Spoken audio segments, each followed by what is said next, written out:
Bienvenue à La Valeur, Des valeurs avec La Valeur de Dominique Dedieu. et les valeurs de Cecilia Fellows-Genkel. Dominique est avocate en droit économique, en gouvernance, compliance et éthique. Et Cecilia est consultante en compliance, éthique et gouvernance. Voilà des années que nous travaillons et échangeons avec Cecilia sur toutes ces problématiques de compliance, d'éthique et de conformité et sur nos valeurs.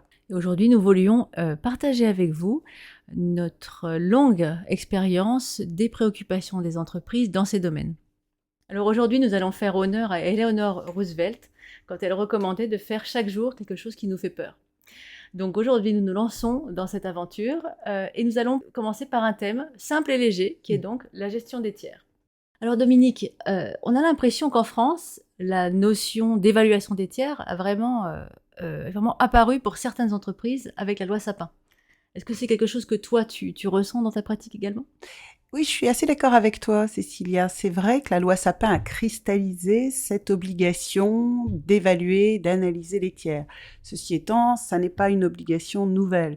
On la connaît depuis très très longtemps, en droit français comme en droit international, au travers de certaines réglementations. Certes, des réglementations spécifiques. Je pense ici évidemment à la réglementation sur la lutte anti-blanchiment qui s'applique à certains professionnels et pas d'autres, mais qui s'applique depuis fort longtemps. Et à tous ces professionnels, on leur demande de vérifier leurs clients, la fameuse KYC, le Know Your Client, qui leur impose d'analyser, d'évaluer, d'estimer les tiers et d'envisager toutes les relations avec eux sous l'angle de l'honorabilité.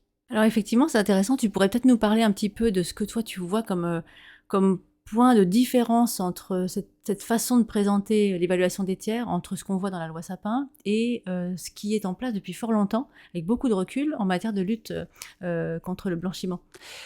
Alors oui, effectivement, c'est intéressant parce que en matière de lutte anti-blanchiment, très rapidement, la réglementation s'est affinée et a mis en place des obligations spécifiques qui aident les entreprises dans cette évaluation. Maintenant, nous devons toujours rechercher le bénéficiaire effectif.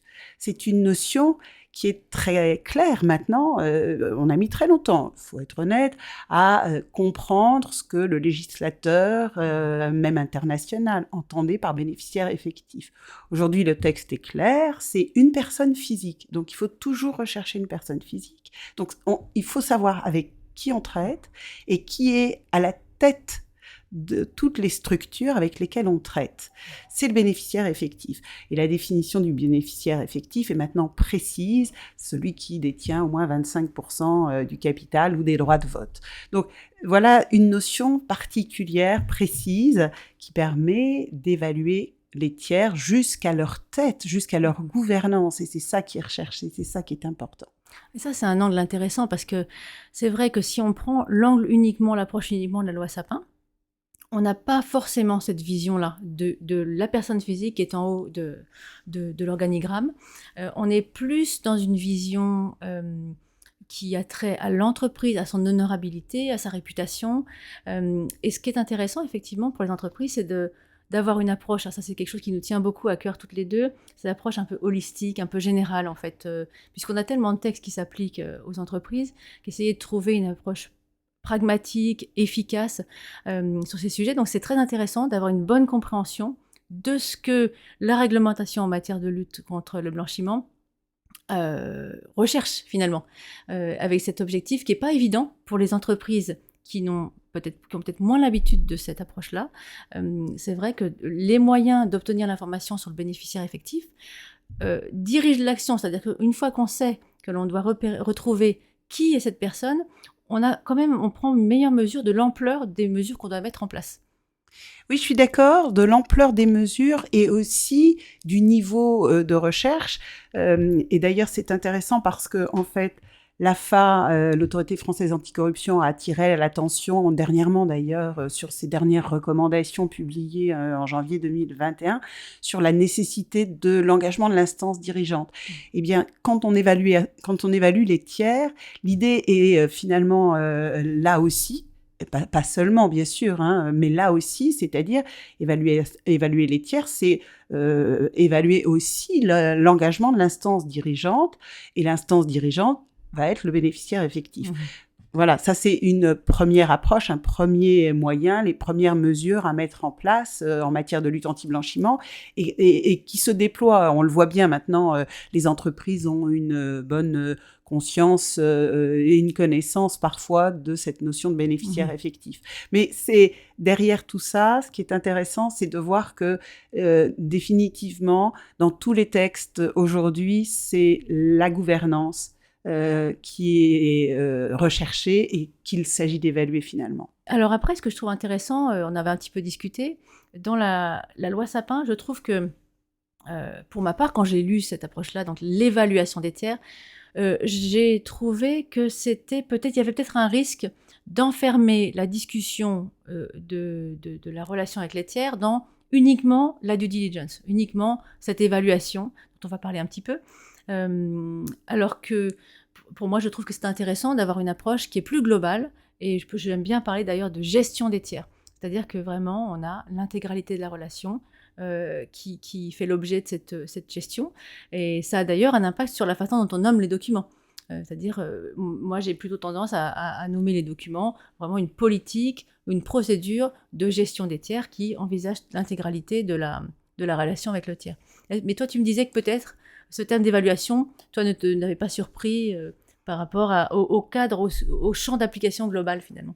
Moi, je le comprends dans son sens le plus large. Et je suis tout à fait d'accord avec toi que son sens le plus large suppose une bonne gestion de ses relations avec ses tiers, avec toutes les parties prenantes. Alors, maintenant, cette notion de gestion que tu mets en avant, tu as raison, je la vois aussi, par exemple, dans la loi Vigilance de 2017. Et ce qui est très intéressant, c'est que cette loi Vigilance, qui au départ a été tellement décriée, puisqu'elle était totalement nouvelle, personne au monde n'avait encore imaginé imposer à ces grandes entreprises de telles obligations, a été très très vite prise à bras par les grandes entreprises. Et ces grandes entreprises ont notamment vraiment mis en œuvre l'évaluation des tiers dans toute son ampleur. Et ça, c'est intéressant, cette approche, parce que finalement, les pratiques des grandes entreprises sont en train de ruisseler sur les plus petites. Et ce qui serait... donc, les grandes entreprises demandent à toutes leurs parties prenantes aujourd'hui de respecter ces valeurs, d'avoir un comportement éthique, de respecter les valeurs posées par la loi Vigilance en matière de droits humains, en matière environnementale, en matière sociale et de gouvernance. Et finalement, c'est ce cercle vertueux vers lequel nous nous dirigeons, ou en tout cas vers lequel le législateur souhaite que nous nous dirigeons, que toutes les entreprises sachent évaluer leurs tiers. Nous sommes maintenant dans un grand mouvement d'auto-évaluation et d'évaluation mutuelle, finalement. Maintenant, il faut savoir comment le faire. C'est ça qui est intéressant aussi. Il faut savoir quels moyens on met en œuvre, comment on fait habilement. Je suis d'accord avec toi, il faut une politique de gestion des tiers, il faut une politique d'évaluation des tiers, il faut une grille d'analyse des tiers, un registre des tiers, et il faut une stratégie, à mon avis, d'évaluation des tiers. Ça, c'est important. Alors c'est très intéressant, cette notion de stratégie d'évaluation des tiers, et je pense qu'effectivement, cette notion-là prend toute son ampleur et tout son sens à l'époque actuelle où nous parlons de plus en plus d'ESG. Parce que l'ESG, alors en France, c'est quelque chose finalement où nous avons l'habitude de cette notion, on a fait de l'ESG sans s'en rendre compte finalement, quand on a des compliance officers qui doivent gérer notamment à la fois la loi Sapin et le devoir de vigilance, finalement, on couvre les grands principes de l'ESG. Et c'est vrai que ce qui est intéressant, quand on regarde l'impact de cette nouvelle tendance sur la gestion des tiers, on est dans quelque chose qui est beaucoup plus global, où on vient un peu changer la conversation avec les tiers. C'est-à-dire que jusqu'à présent, en matière de compliance, uniquement, on était vraiment dans l'analyse de quels sont les risques que les tiers me font prendre, voilà, effectivement, alors qu'avec la loi sur le devoir de vigilance, on est en train de changer en se disant quels sont les risques que moi et mon écosystème nous imposons potentiellement à la société. Et l'ESG, je trouve, vient rajouter une autre couche qui est non seulement les risques, mais l'impact positif et négatif. Et là, c'est vrai que les tiers, c'est pour ça que c'est un sujet si intéressant, c'est un sujet tellement central, puisque c'est là où on vient changer finalement la discussion qu'on a avec nos parties prenantes, puisqu'on veut voir à la fois l'impact potentiellement négatif qu'ils nous font subir, mais également l'impact positif que tous ensemble nous pouvons avoir sur la société. Oui, c'est ça, et c'est tout à fait juste, et ça change aussi les relations qu'on peut avoir avec les tiers dans sa stratégie justement d'analyse et d'évaluation des tiers.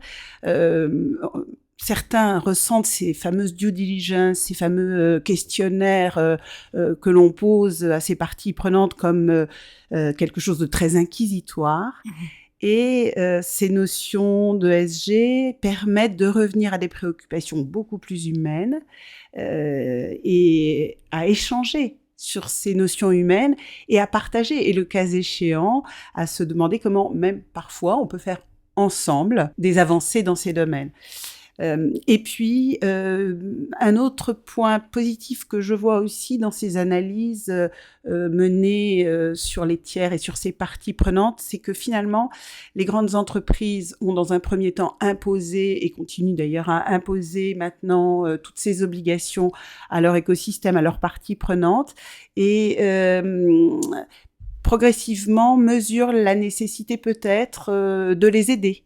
Ou en tout cas nous percevons dans notre pratique cette nécessité que les grandes entreprises puissent avoir à la fois cette fonction d'exemplarité à l'égard de leurs fournisseurs, de leurs parties prenantes, et l'exemplarité passe par une forme d'aide à la mise en place d'un bon programme éthique, compliance, comme le requiert cette analyse de ces tiers et de ces parties prenantes. Oui, et ça, je trouve c'est très intéressant, cette notion-là, parce que elle vient placer dans un différent contexte l'envoi, par exemple, de ce questionnaire. On parlait de cet exemple-là, c'est le plus visible de cette gestion des tiers. C'est un peu voilà, le symbole de cette évaluation des tiers.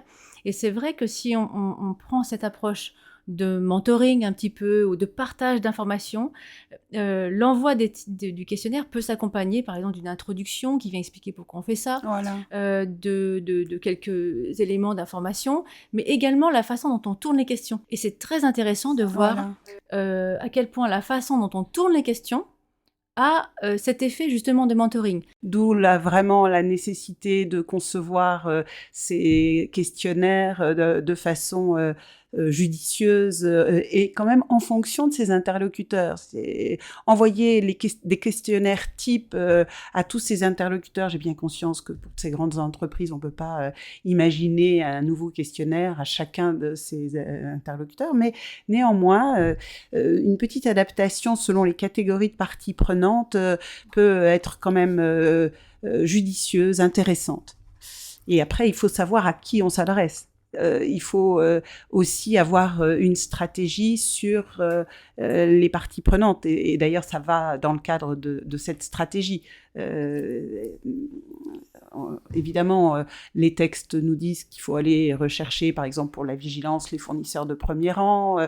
En lutte anti-blanchiment, il faut aller rechercher les bénéficiaires effectifs, vérifier avec une très grande attention les personnes politiquement exposées qui vont requérir un niveau de vigilance et de mesures renforcées. Et puis après, il faut cibler sans doute aussi les personnes qui vous font prendre le plus de risques parmi les parties prenantes. Je pense à un cas que j'ai rencontré récemment, par exemple dans le domaine du luxe, on n'y avait pas encore pensé, mais il y a de nouvelles parties prenantes comme les influenceurs qui peuvent avoir de bonnes ou de mauvaises influences. Eh bien, vérifier cette catégorie de partie prenante peut être aussi dans la stratégie finement menée par les entreprises, et d'ailleurs pas que dans le domaine du luxe, dans tout domaine, puisque maintenant ça devient vraiment une présence très importante en matière commerciale. Oui, ça c'est un point très intéressant sur les influenceurs parce que ça me fait penser à des discussions qu'on a eues dans le cadre de Compliance 2024, l'initiative sur les Jeux Olympiques qu'on a créée avec le ministère de la Compliance. Et là, la discussion sur l'analyse spécifique du tiers avec lequel on peut avoir affaire à faire, elle se tourne vers les sportifs, les fédérations. Et voilà, ça c'est une discussion qui est aussi intéressante de venir avoir une approche au cas par cas. Alors, ce qui est intéressant quand on parle de ces questionnaires, je trouve que, alors à la fois le questionnaire, idéalement, il couvre le questionnaire général, il couvre les questions que l'on veut, toutes les questions qu'on doit couvrir, pas plus, mais en tout cas toutes, pour qu'on évite d'avoir à revenir vers l'interlocuteur. Mais il se pose la question de l'utilisation de la donnée, finalement. Parce que si on a des questions qui sont certes fines et qui génèrent ce dialogue, etc., il faut qu'après, on puisse évaluer la donnée. Donc, effectivement, ça, c'est une problématique effectivement à garder en tête. Évaluer et conserver la donnée. Oui, c'est ça, voilà. Et la conserver de façon confidentielle. Après, il faut aussi savoir partager ce genre de valeurs. Oui, la confidentialité des informations échangées. Ça, c'est très important. Ce questionnaire, finalement, c'est un outil qui peut être général, mais qui doit être affiné selon les situations. On vient d'en parler. Et ça me fait penser à des conversations que j'ai eues assez récemment sur les questionnaires typiques KYC qui sont envoyés des entreprises publiques, qui, pour la plupart des catégories, répondent non applicables. C'est-à-dire que le questionnaire est tellement peu appliqué et tellement peu pertinent pour leur activité que on se retrouve avec, finalement, alors là, parlons de données qu'on peut exploiter, pas grand-chose. Donc effectivement, c'est intéressant de voir par rapport à son risque. Alors on a parlé du risque. Évidemment, on peut parler 2 minutes de l'identification des tiers à risque dans la cartographie. On le sait tous, c'est la base. Mais c'est vrai que d'avoir cette approche vraiment collée à la réalité de la société. Finalement, si le risque est principalement au niveau des entreprises publiques ou des relations avec le secteur public, imaginez faire un questionnaire spécifique et vraiment adapté aux entreprises publiques peut vraiment en faire du sens. Ah oui, complètement, oui, et à plusieurs catégories.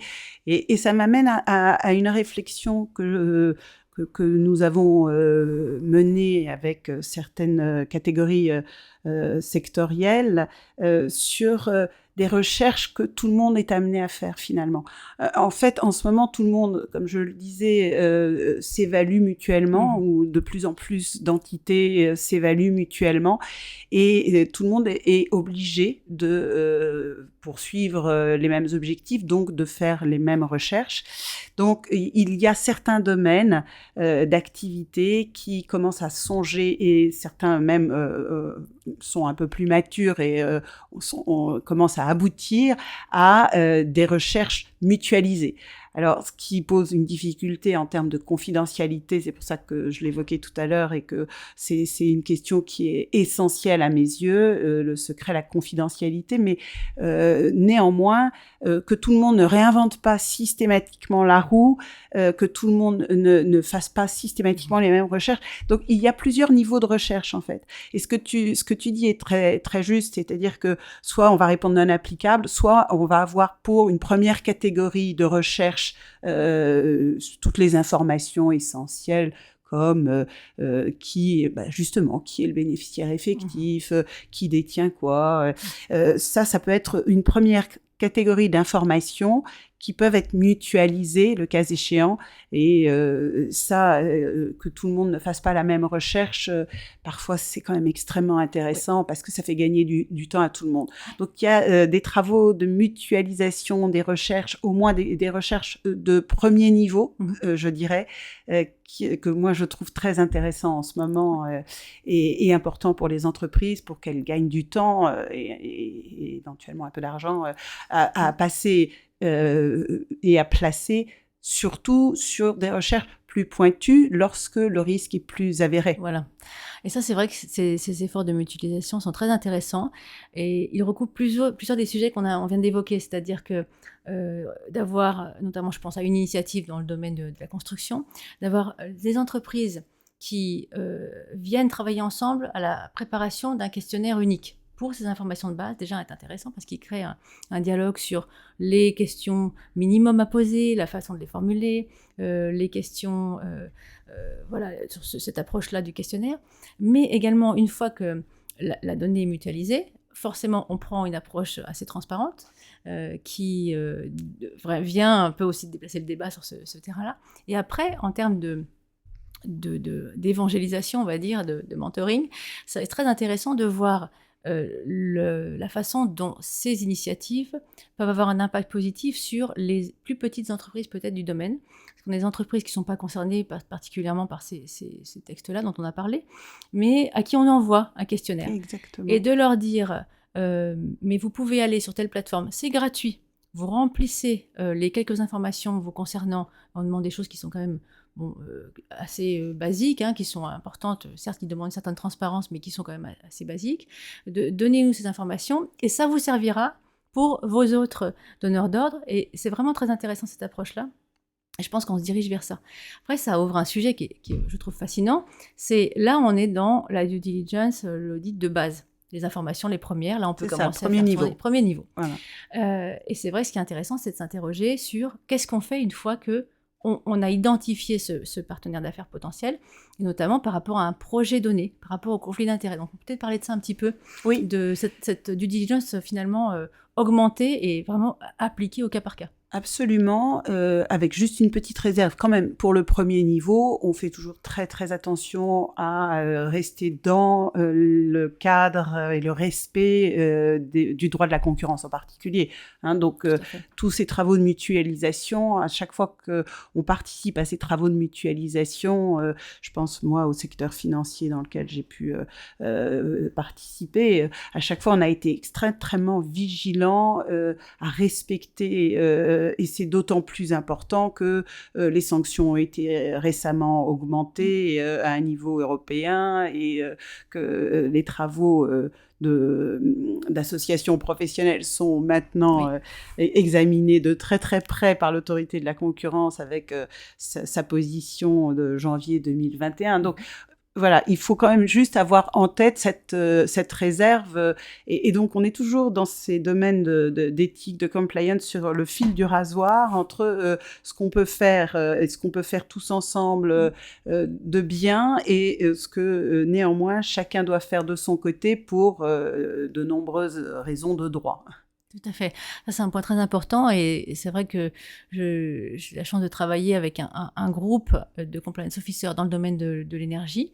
Et c'est intéressant parce que systématiquement, avant chaque réunion, c'est un groupe qui se réunit de manière très diligente fréquemment, systématiquement, on a un rappel des règles du droit de la concurrence en étant extrêmement clair, en indiquant des choses comme on entend souvent dans les formations en la matière, que si jamais il y a un souci, il ne faut pas hésiter à le dire de manière très claire, à signifier qu'on ne veut pas partager ce type d'informations. On peut peut-être commencer à parler d'éléments assez concrets dans l'entreprise, à l'intérieur de l'entreprise, parce que maintenant, on a compris pourquoi on s'intéressait à ces tiers, peut-être certaines approches techniques en matière d'évaluation, c'est-à-dire par rapport aux différents outils, la due diligence, les enquêtes, voilà, il y a toute une boîte à outils. Mais ce qui est intéressant et qui est peut-être un peu plus parfois difficile à mettre en œuvre, c'est qui fait quoi dans l'entreprise. Oui. On parle souvent des 3 lignes de défense, et là, c'est très important en matière de tiers de bien structurer effectivement cette question-là dans la procédure d'évaluation, dans la procédure de gestion des tiers, notamment en s'assurant que vraiment le business, la première ligne de défense, est effectivement en ce domaine-là, comme dans beaucoup d'autres, la première ligne, le premier point de contact, qui doit quand même être là pour diriger la demande de questionnaire, l'envoyer, faire une première analyse. Donc je te laisserai peut-être rajouter toi ce que tu veux sur cette question-là de la première ligne de défense, et puis la question qui est toujours un peu compliquée mais intéressante, du moment auquel le compliance officer intervient, ou le compliance office j'aime plutôt utiliser cette expression plus globale, à quel moment le compliance office vient intervenir dans cette évaluation des tiers. Donc toi, quelle est ton expertise là-dessus sur qui fait quoi à propos de l'évaluation des tiers? Alors c'est intéressant ton approche, je l'aime beaucoup des 3 niveaux de défense. En fait, ça rejoint les 3 niveaux de contrôle posés là dernièrement aussi par l'AFA dans ses recommandations.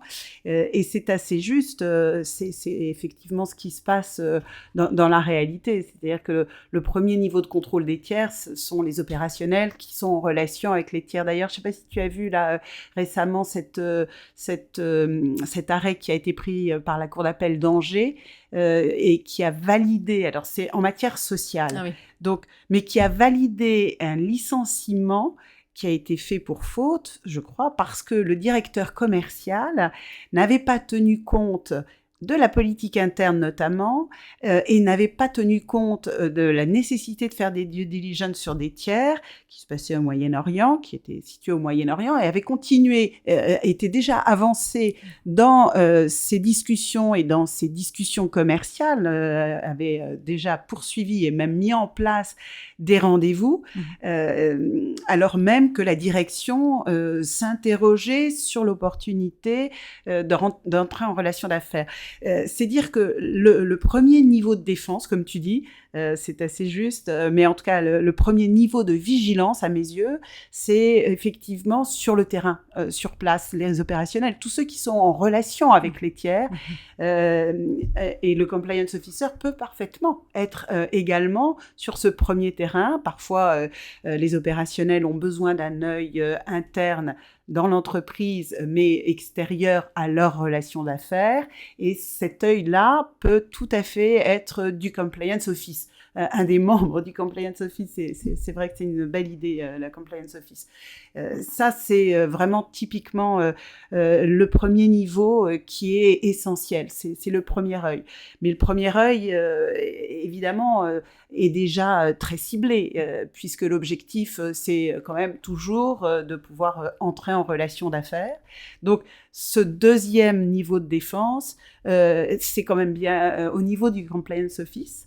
Le compliance officer, à mes yeux, il est partout, peut-être pas au 3e niveau lorsque justement il s'agit d'une indépendance totale requise pour un audit de 3e niveau et un contrôle de 3e niveau, mais dans les 2 premiers niveaux, c'est important qu'il y ait au moins des échanges réguliers, simples, faciles, fluides avec le compliance office pour que ce deuxième niveau de défense soit ensuite examiné avec un œil à la fois averti sur ce qui se passe sur le terrain et en même temps cet œil expert et extérieur à l'opération qui permet de déterminer si des risques sont encourus. Et c'est intéressant l'arrêt que tu mentionnes parce que je trouve ça vraiment...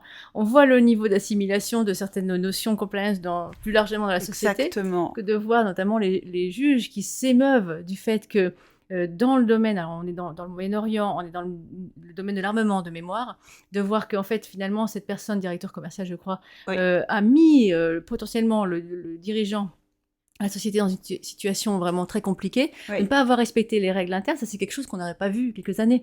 Et c'est intéressant de voir cette prise de conscience-là et de voir effectivement, là, c'est une excellente illustration du rôle de l'OS opérationnel comme première ligne de défense. Oui, absolument. La motivation est extrêmement intéressante à lire d'ailleurs parce que maintenant on utilise vraiment des termes que nous, on emploie régulièrement dans notre domaine avec notre charabia à nous, codé un peu. Et effectivement, tu as raison, maintenant les magistrats s'en emparent.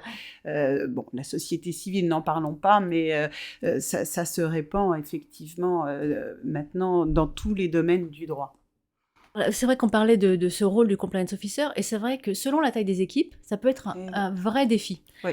Donc là, on parlait en introduction un petit peu de l'approche finalement fondée sur les risques, et là, elle prend toute son importance. C'est-à-dire que de savoir à quel moment le compliance officer ou office peut intervenir par rapport au risque, on peut quand même aider, justifier le fait que le compliance officer ne va pas intervenir à chaque étape si le niveau de risque est estimé comme étant bas, sauf si on a l'apparence de nos fameux red flags ou nos fameux signaux.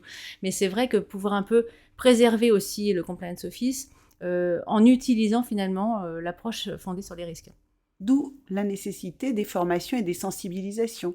Parce que pour que effectivement le compliance officer ait la possibilité d'avoir ce recul, il doit déjà avoir confiance dans ses équipes. Et donc, pour qu'il ait confiance sur tous ces sujets, et notamment sur ces sujets sensibles d'évaluation d'une première approche des tiers, une bonne formation de tous ceux qui se trouvent sur le terrain en relation avec les tiers, en relation avec des tiers qui peuvent présenter un niveau de sensibilité important, qui peuvent, là récemment, il y a des textes qui sortent qui disent qui évoquent des sujets et des domaines sensibles. Et un texte un arrêté qui vient de déclarer que, par exemple, on était sur un domaine sensible dans les marchés publics, ce qui est... bon, une fois que c'est inscrit dans un texte, c'est intéressant. Bon, voilà, des informations qu'il est vraiment important que tous les opérations connaissent, tous les opérateurs connaissent, pour que, voilà, ça soit des red flags qui s'appliquent systématiquement dans leur esprit, sans que le compliance officer soit obligé de leur dire « Oula, attention, vous avez un marché public, coucou, n'oubliez pas, soyez très vigilants ». Ça doit devenir un réflexe. Et c'est ça l'intérêt de ces formations, c'est de créer des réflexes. Au-delà des red flags, c'est de créer des réflexes et de créer susciter l'intérêt d'aller vérifier un petit peu plus loin comment ça va se passer, pourquoi... qui on a en face de soi et pourquoi on peut avoir des questions qui peuvent paraître suspectes et puis d'avoir ce réflexe de se dire cette question est suspecte. Voilà, exactement. Et c'est vrai, c'est intéressant parce que non seulement la formation a cet effet effectivement de faire en sorte que le plus possible les différentes équipes de l'entreprise ont le même vocabulaire, la même approche, savent ce que c'est qu'un red flag, de savoir c'est comme ils disent en anglais, what good looks like. Ça, je trouve ça intéressant, que tout le monde comprenne à quoi on devrait s'attendre, ce qu'on peut attendre. Et c'est là où, en plus des formations, le monitoring, alors le rôle du compliance office dans ce qu'on appelle le monitoring. Donc le monitoring, ça va vraiment être, une fois que les politiques ont été mises en place, de venir... par le compliance officer, le fait vraiment de venir vérifier le fonctionnement de ce qu'on met en place. Alors, c'est pas du contrôle interne, c'est pas de l'audit interne du tout. C'est vraiment, j'ai mis en place, alors l'exemple le plus classique, c'est l'alerte. L'exemple classique du monitoring par le compliance officer, c'est j'ai mis en place une ligne d'alerte, je vais appeler. Je vais appeler pour voir ce qui se passe, quel est le chemin qu'on fait prendre.